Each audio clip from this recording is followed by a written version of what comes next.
आज का हमारा जो टॉपिक है वो है टेट्रासाइक्लिन्स एंटीबायोटिक्स, राइट। तो आज की क्लास में हम टेट्रासाइक्लिन के बारे में डिस्कस करेंगे। ठीक है, बहुत ही आसान सा चैप्टर है, तो बहुत ही छोटा सा है और आसान सा है। ध्यान से देखते जाइए, समझते जाइए। देखिए, टेट्रासाइक्लिन नाम के अंदर ही पता लग रहा है, टेट्रा प्लस साइक्लिन, यानी कि टेट्रा मतलब चार, साइक्लिन मतलब रिंग, यानी कि टेट्रासाइक्लिन्स की जो स्ट्रक्चर होगी उसके अंदर चार रिंग प्रेजेंट होंगी। अब कैसी रिंग प्रेजेंट होगी वो मैं आपको बताता हूँ। चार रिंग जो प्रेजेंट होगी वो आपस में फ्यूज होंगी और कितने मेंबर्ड की होंगी, सिक्स मेंबर्ड होगी।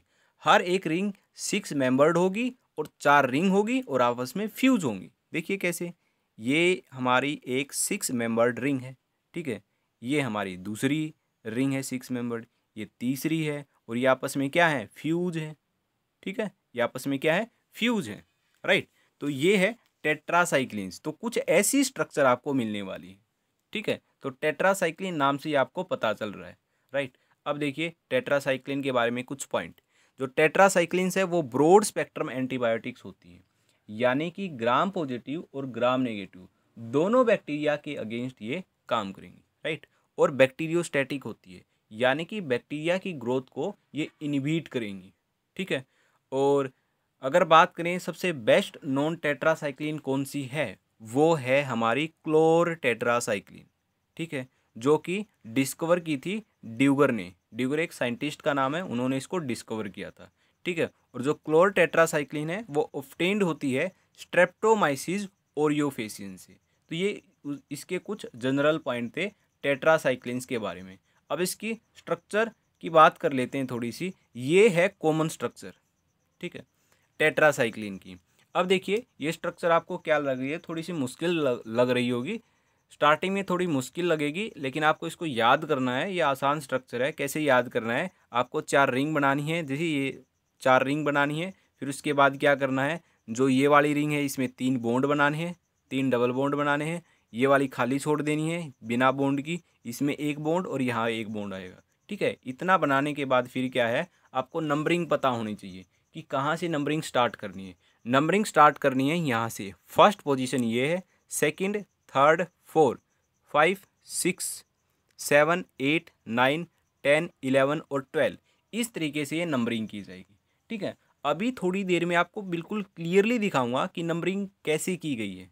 ठीक है, अब जो सेकंड पोजीशन है उस पर अमाइड ग्रुप लगा है, इस पे OH ग्रुप लगा है। ठीक है, और जो ये नीचे के कार्बन है इन पे अल्टरनेट पोजीशन पे एक OH लगा है, एक डबल बॉन्ड O लगा है। तो hydroxy group ketone, hydroxy ketone, alternate ये लगे हैं। अब इनके ऊपर जस्ट अपोजिट में R1 है और इसके अपोजिट में R1 R2 है, इसके अपोजिट में R4 है, ये याद रखना है। और इस जो लास्ट वाला कीटोन ग्रुप है इसके अपोजिट में नाइट्रोजन है और उसके साथ दो CH3 अटैच है। ठीक है, और यहाँ पे एक OH भी प्रेजेंट होता है, ये भी आपको याद रखना है। तो ये हमारी जनरल स्ट्रक्चर है टेट्रासाइक्लिन की, ये आपको याद रखनी है। ठीक है, और जितने भी स्ट्रक्चर आएंगी टेट्रासाइक्लिन्स एंटीबायोटिक्स के अंदर वो बहुत ही इजी हैं, बस इन पोजीशन पे कुछ ना कुछ चेंजेस होगा। ठीक है, तो देखिए आगे मैं नंबरिंग दिखाता हूँ। देखिए अब क्लियरली आपको दिख रहा होगा 1 2 3 4 5 6 7 8 9 10 11 12। ठीक है, ये दिख गया। अब देखिए जो हमारी ये फोर्थ पोजीशन है, इससे आगे भी एक कार्बन है, तो इससे आगे हम नंबरिंग देंगे 4A। तो यहाँ पे आ जाएगा 4A। 5 से आगे भी है, इसको नंबरिंग देंगे 5A, राइट।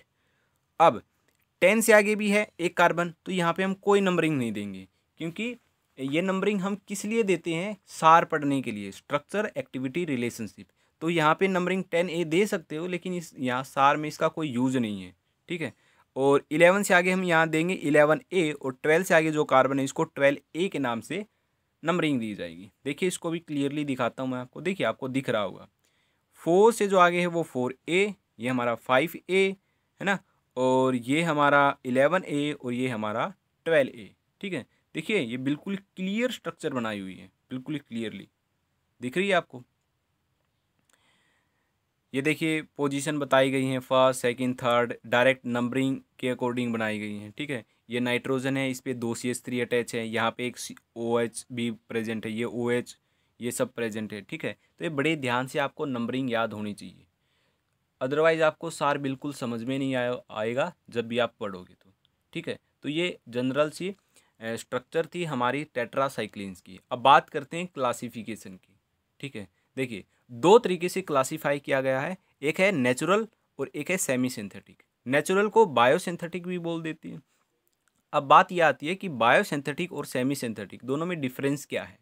देखिए बायोसिंथेटिक का मतलब होता है कि किसी भी लिविंग ऑर्गेनिज्म से, बायो मतलब क्या होता है, लिविंग ऑर्गेनिज्म, सिंथेटिक क्या होता है, बनाना या ऑब्टेन करना। तो किसी भी लिविंग ऑर्गेनिज्म से, बैक्टीरिया से, फंजाई से, इनसे ऑब्टेन्ड करना।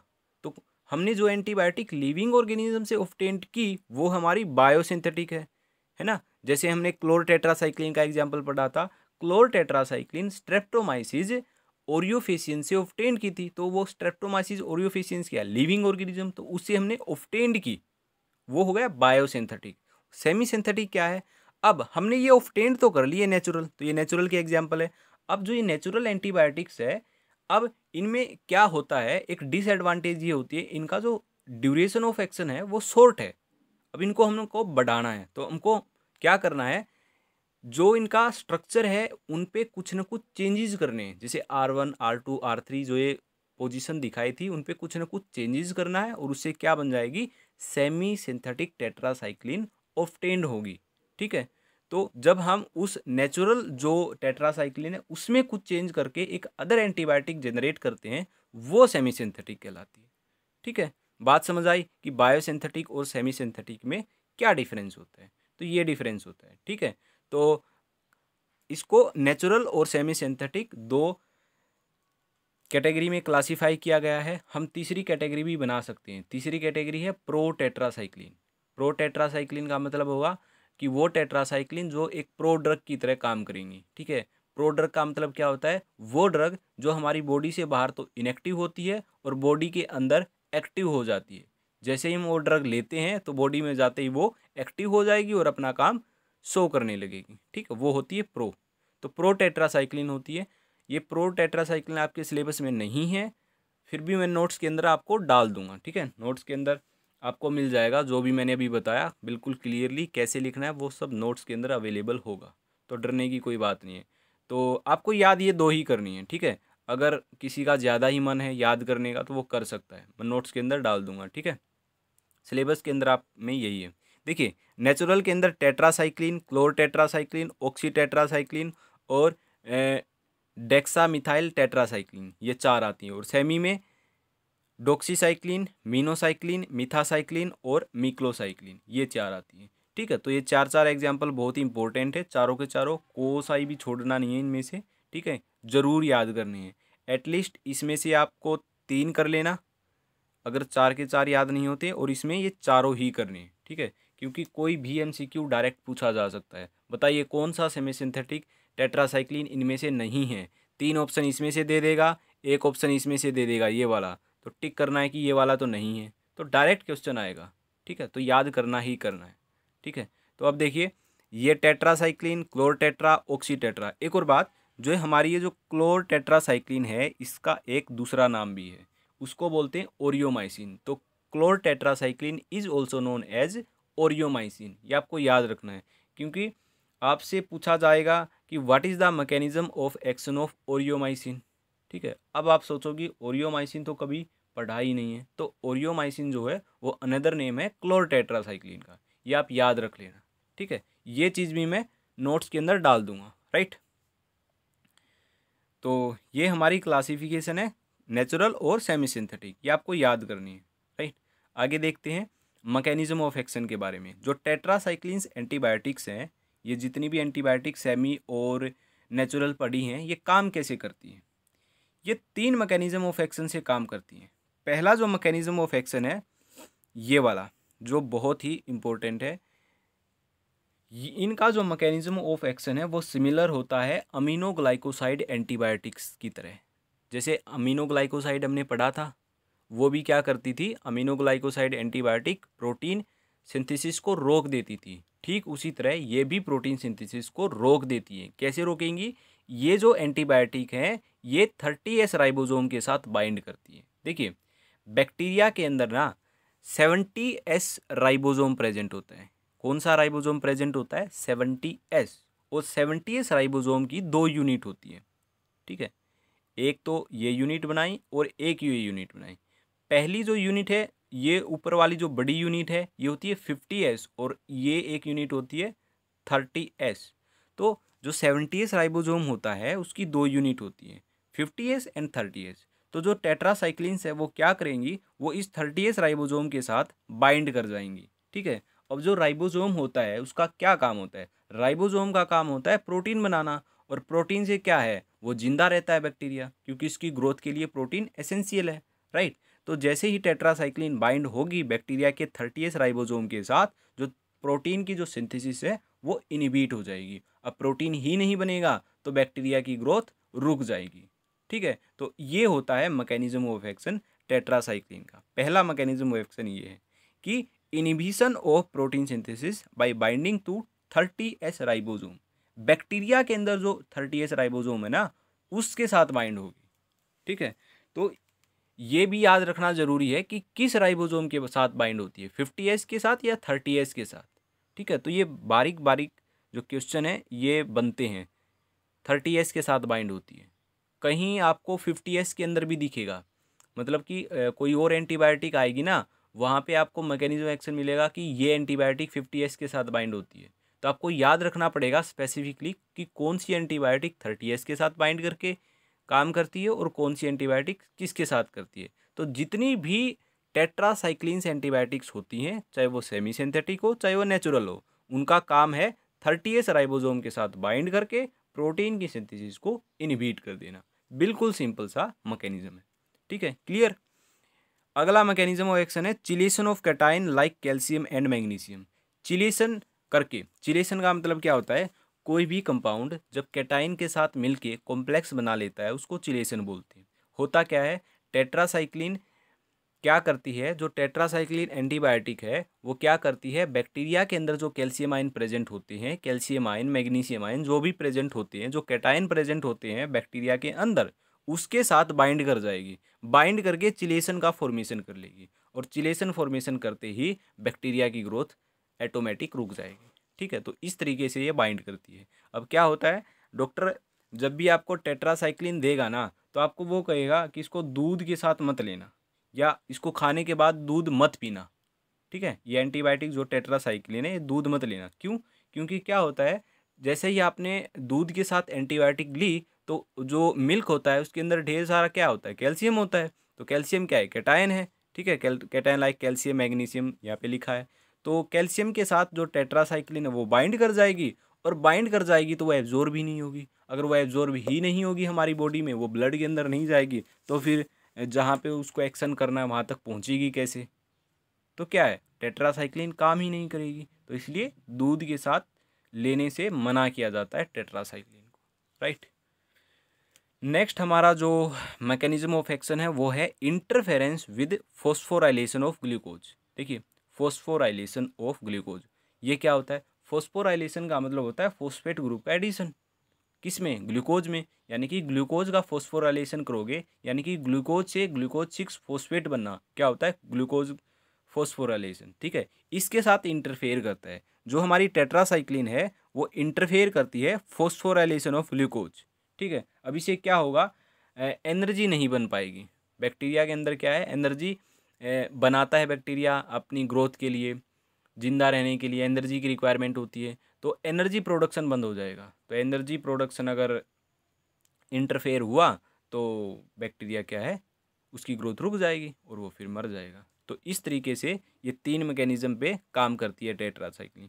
पहला प्रोटीन सिंथेसिस इनहिबिट करके, दूसरा चिलेशन फॉर्मेशन करके, तीसरा फॉस्फोराइलेशन ऑफ ग्लूकोज के साथ इंटरफेयर करके। तो ये तीनों ही इंपॉर्टेंट है, और तीनों में से मोस्ट इंपॉर्टेंट अगर मैं बताऊं तो ये 30s वाला है। बहुत सारी बुक्स के अंदर आपको सिर्फ एक ही मैकेनिज्म एक्शन दिखने को मिलेगा, वो है ये, इट इनहिबिट प्रोटीन सिंथेसिस, ठीक है। तो आपकी जानकारी के लिए मैंने ये 2 और बता दिए, राइट। नेक्स्ट हम बात करते हैं, मैकेनिज्म हमारा हो गया, ठीक है। और अब बात करते हैं इसके एब्जॉर्प्शन की। देखिए, जो टेट्रासाइक्लिन है वो जीआईटी से एब्जॉर्ब होता है, ठीक है। और हमारा जो टेट्रासाइक्लिन है वो पूरी बॉडी के अंदर डिस्ट्रीब्यूट हो जाता है। ये डिस्ट्रीब्यूशन की बात हुई, ये एब्जॉर्प्शन की भी बात होगी। और इसको एक्सक्रीट कर दिया जाता है यूरिन के द्वारा। तो ये 3 पॉइंट कॉमन से बताए हैं जो एब्जॉर्प्शन, डिस्ट्रीब्यूशन, एक्सक्रीशन बताया इनका, ठीक है। लीवर के द्वारा मेटाबोलाइज कर दिया जाएगा। ओके, तो ये चीज़ें भी मैं नोट्स के अंदर डाल दूंगा, ठीक है, तो टेंशन मत लेना। अब बात करते हैं स्ट्रक्चर की, जो आपको स्ट्रक्चर याद करनी है। ये देखिए, ये कॉमन स्ट्रक्चर है हमारा टेट्रासाइक्लिन्स का। यहाँ पे एक्स वाई जेड ये सब लगा है, और जो पहले जो जनरल स्ट्रक्चर बताया था वहाँ पे R1 R2 R3 R4 ये लगा था, ठीक है। तो कोई डिफरेंस नहीं है, सिर्फ R1 की जगह एक्स लिख दिया है, वहाँ वाई लिख दिया, जेड लिख दिया है, तो कोई फ़र्क नहीं है, ठीक है, सेम है, कोई फ़र्क नहीं है। क्योंकि जो भी चेंजेस होने हैं वो इन्हीं पोजीशन पे होने हैं, इन्हीं पोजीशन पे चेंजेस होंगे और अदर एंटीबायोटिक जनरेट होगी। कैसे, देखिए, टेट्रासाइक्लिन, क्लोर टेट्रासाइक्लिन, ऑक्सी और डिमिक्लोसाइक्लिन। देखिए, आपको ये जो 3 है इनका स्ट्रक्चर आपको याद करना है, ठीक है। अब जो ये जेड पोजीशन है इसकी, ये जो जेड देखिए, ये रही जेड, इसकी जगह पे एच अगर लगा दिया और वाई की जगह पे CH3 लगा दिया, कहाँ है वाई, ये रहा वाई, यहाँ पे CH3 लगा दिया और ये एक्स यहाँ पे है ही नहीं, ठीक है। अगर ये आपने रिप्लेस करके जेड की जगह एच और वाई की जगह CH3 लगा दिया तो टेट्रासाइक्लिन एंटीबायोटिक बन जाएगी, ठीक है, उसका स्ट्रक्चर यहाँ पे बन जाएगा। ओके, अब बात करते हैं क्लोर टेट्रासाइक्लिन की। अगर एक्स की जगह यहाँ Cl लगाया, वाई की जगह CH3 लगाया, कहाँ गया वाई, ये रहा वाई, और जेड की जगह H लगाया, ये रहा जेड, जेड की जगह H लगाया, तो क्लोर टेट्रासाइक्लिन बन जाएगा। यानी कि जो टेट्रासाइक्लिन की स्ट्रक्चर है वो रहेगी सेम, और यहाँ पे सिर्फ आपको Cl लगाना है, तो क्या बन जाएगा, क्लोर टेट्रासाइक्लिन। और क्या करना है, नेक्स्ट देखिए, ऑक्सी टेट्रासाइक्लिन, एक्स की जगह H लगाया, यहाँ तो H लगा दिया, वाई की जगह CH3, यहाँ CH3 लगा दिया, जेड की जगह OH लगा दिया, यहाँ OH लगा दिया, तो क्या बन जाएगा, ऑक्सी टेट्रासाइक्लिन। तो कुछ ऊपर ऊपर ही XYZ पे यहाँ ही चेंजेस हो रहे हैं, बाकी सारा स्ट्रक्चर तो सेम है। इसलिए मैं बोल रहा था जनरल स्ट्रक्चर आपको याद करना ही पड़ेगा। अगर वो याद हो गया तो ये समझ लो आपको बहुत कुछ याद हो गई, सारी स्ट्रक्चर ही याद हो गई। देखिए, आप एग्ज़ाम के अंदर जनरल स्ट्रक्चर अगर आपको याद है, आपसे 2-3 स्ट्रक्चर बनाने हैं, क्या करना है आपको, क्लोर टेट्रासाइक्लिन में अगर एक्स ने Cl लगा दिया और वाई और जेड की जगह आपको याद ही नहीं है क्या लगाना है, तो छोड़ दो ना वाई और जेड को। एग्जामिनर बड़े ध्यान से थोड़ी ना चेक करता है। अगर आपको याद है तो बहुत ही अच्छी बात है, अगर नहीं है तो एटलीस्ट वो जनरल स्ट्रक्चर तो बना के आओ। थोड़ा बहुत तो R1 R2 R3 में चेंजेस करो, ठीक है, गलत ही सही लेकिन लिख के तो आओ कुछ न कुछ।